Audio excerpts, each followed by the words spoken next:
Pagi ini kita akan membahas tentang negosiasi, dan negosiasi ini memang seringkali dijadikan sebagai satu kekhawatiran, ketakutan. Ada dua jenis negosiator. Negosiator yang pertama adalah kompetitif negosiator. Negosiator yang kedua adalah kooperatif negosiator. Yang mana yang lebih baik? Dua-duanya punya keunggulan dan kelemahan. Tetapi kalau Anda berhadapan dengan seseorang, kalau kita bagi orang yang sedang bernegosiasi, Anda lebih suka yang kooperatif atau yang kompetitif? Sifat-sifat yang kompetitif adalah orang-orang yang bernegosiasi ini selalu ingin menang, selalu harus berada posisi menekan, tidak mau kalah. Ada istilah, kalau nggak kamu yang menang, saya yang kalah, atau tidak ada yang menang sama sekali. Itu yang disebut kompetitif negosiator. Nah, yang kedua adalah kooperatif negosiator. Kooperatif negosiator adalah orang yang berusaha untuk sedapat mungkin win-win. Sebisa mungkin kita win-win dong. Sebisa mungkin kita bisa saling mengisi. Oke? Kooperatif negosiator juga punya karakteristik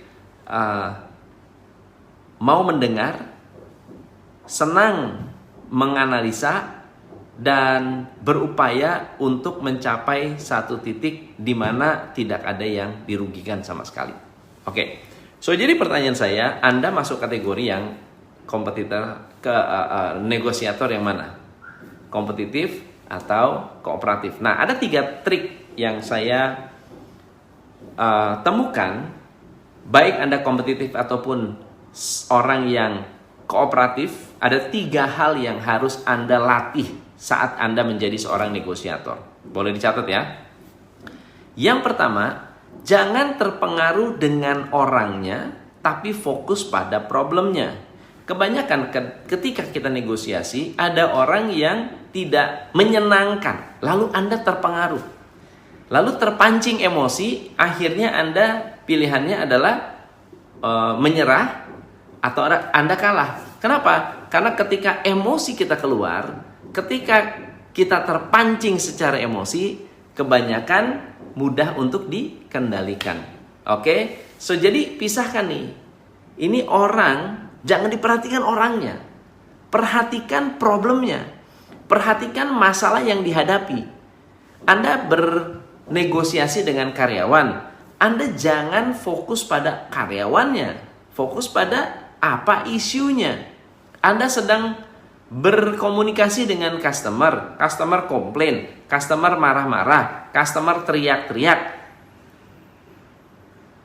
Jangan fokus pada orangnya, jangan fokus pada caranya.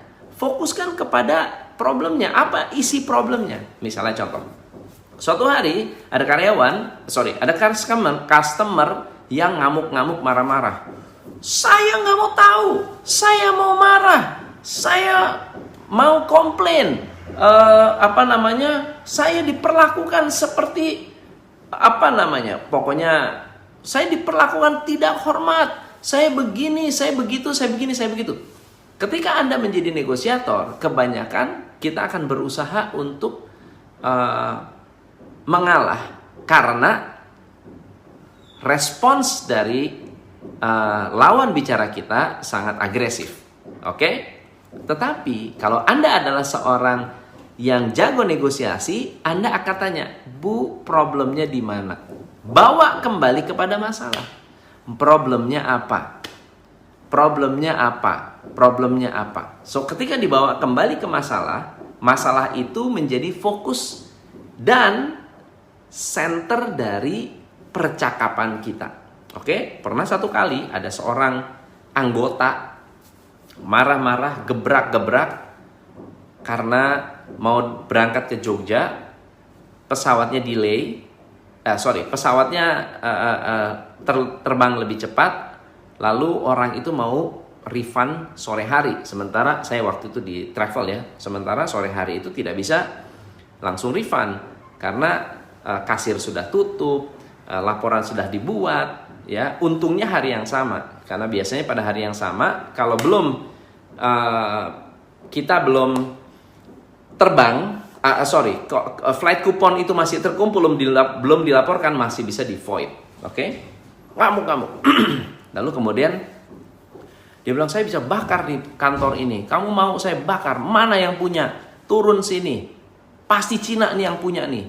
Bilang sama yang punya, saya kalau nggak keluar uang hari ini juga, padahal waktu itu kalau nggak salah uangnya hanya sekitar 400.000 kalau nggak salah. Biar saya bakar kantor ini. Saya waktu itu di belakang, ada di belakang, karyawan saya ada di depan. Saya perhatikan, ini siapa nih? Saya anggota, kamu tahu nggak? Saya anggota. Saya bisa kumpulin anggota saya untuk bakar kantor ini. Lalu apa yang saya lakukan? Saya datang, saya kenalan, selamat siang Pak, nama saya Tom, saya atasan dari anak buah saya ini. Saya nggak mau tahu, saya mau ketemu sama ownernya, saya mewakili, saya bilang gitu.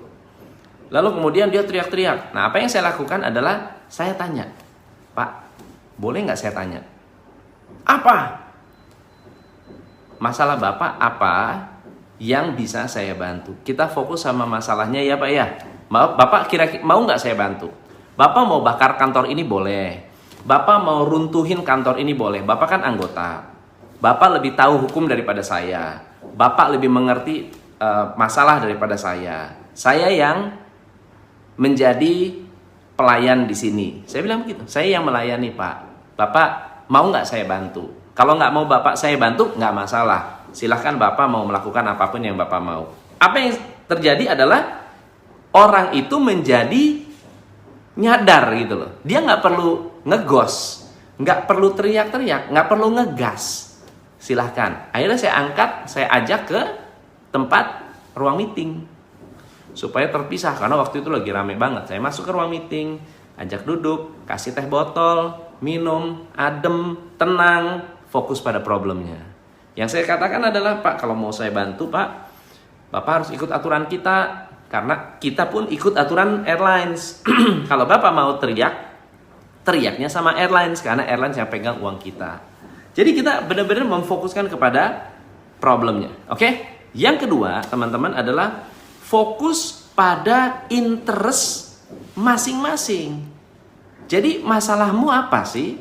Masalahmu uangnya, ya kan? Tiketnya, karena tiketnya kebetulan nggak bisa di-refund, nggak bisa diganti. Dia akan hangus gitu, nggak bisa di-refund juga. Fokusnya apa ini? Masalahnya apa? Pengen terbang lagi, maunya apa? Jadi difokuskan ke maunya. Lalu saya tanya, Bapak maunya apa Pak? Maunya tiket ini dipakai lagi supaya kita bisa ganti tanggal? Tidak. Oh, berarti enggak. Oke, enggak apa-apa. Bapak mau tiket ini bisa dipakai atau di open date. Kapanpun Bapak terbang, Bapak masih punya tiket terbang PP ke Jogja? Tidak. Oh, berarti tidak. Oke, apalagi Pak? Kalau begitu, Bapak mau uangnya balik? Iya, itu yang saya mau. Oke, berarti mau uangnya balik. Pak, aturan main kita begini, uang akan dipotong, tiket akan dipotong 25%. Itu nggak bisa, saya nggak bisa apa-apa. Apakah Bapak bersedia? Gak apa-apa. Oke, tik gitu. Jadi interest party itu harus disamain. Maunya apa? Oke, interest saya tidak melanggar aturan. Interest yang bersangkutan adalah uangnya keluar. Ya udah, Pak, saya buat opsi. Nah, yang ketiga ini. Yang ketiga adalah membuat opsi. Pilih banyak opsi. Dia sempat kan ngomong, saya bakar kantor ini. Bisa saya hancurin ini kantor. Bisa saya tutup. Wah, cerik. Saya bilang gitu, boleh Pak, itu salah satu pilihan. Tapi bukan berarti kalau Bapak bakar kantor ini, uang itu akan keluar dengan mudah. Begitu. Dan kalau Bapak kantor ini, Bapak sudah tahu biaya yang akan keluar untuk Bapak tanggung sendiri itu berapa, Bapak yang lebih tahu. Oke, jadi kita berikan dia sebuah opsi. Nah, opsi yang kedua, saya katakan, Bapak pulang, izinkan kami melapor kepada airlines. Kalau uangnya keluar, Bapak dapat kabar. Saya nggak mau tahu, saya mau dipastikan. Oke, kalau begitu gini aja Pak. Kalau Bapak benar-benar mau uangnya keluar, tetap tiket ini harus saya bawa.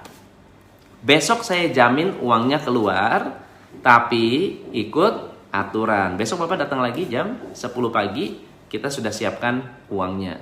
Jadi berikan opsi ya. Jadi tips hari ini ketika Anda bernegosiasi, nomor 1 ada 2 negosiator yang harus Anda pilih. Anda jadi orang yang ngotot ya, atau Anda jadi orang yang kooperatif. Yang kedua, jangan fokus pada orangnya, fokus pada problemnya. Yang ketiga, Anda harus melihat interest. Melihat interest, lu maunya apa sih? Maunya apa? Yang kamu cari itu apa? Dan yang terakhir adalah desain opsi yang bisa membantu win-win semua pihak.